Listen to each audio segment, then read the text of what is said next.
હમણાં જ આ બજેટની અંદર અરવલ્લીમાં જીઆઈડીસીની જાહેરાત કરવામાં આવી અને એ જાહેરાતના સૌથી વધારે જો ફાયદો થવાનો હોય તો બાયડ વિધાનસભામાં જીઆઈડીસીની સ્થાપના થવાની છે અને એના માટેની જગ્યા શોધવાનું કામગીરી પણ અધિકારીઓ દ્વારા ચાલુ થઈ ગઈ. એટલે સરકારશ્રીનો પણ હું આભાર માનું છું.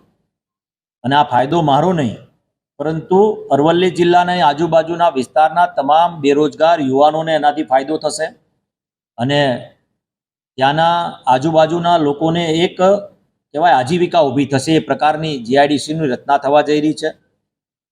બીજી વાત કરું કે 2018થી મારી ઘણી બધી માગણીઓમાં મહત્વની માગણી હતી કે મહી નદી આધારિત જે મારા લુણાવાડા હોય, બાલાસિનોર, વીરપુર અને બાયડ સાઠંબાના વિસ્તારમાં તળાવો ભરવાની જે માગણી છે એ બાકી છે અને હું સરકારશ્રીને વિનંતી કરું છું કે એમાં પણ શરૂઆત થાય અને એની પણ જાહેરાત કરવામાં આવે.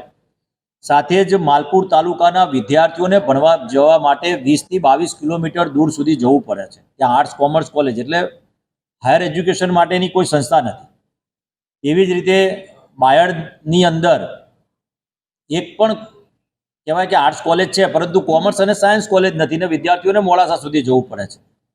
એ પણ મારી માગણી છે. એને પણ હું કહેવાય કે સરકારશ્રીને વિનંતી કરું છું કે વિદ્યાર્થીઓના ભવિષ્યને ધ્યાનમાં રાખીને એના પર પણ એક મહોર મારવામાં આવે તો વિદ્યાર્થીઓને ભણતર માટે આગળ દૂર સુધી લાંબુ ના થવું પડે.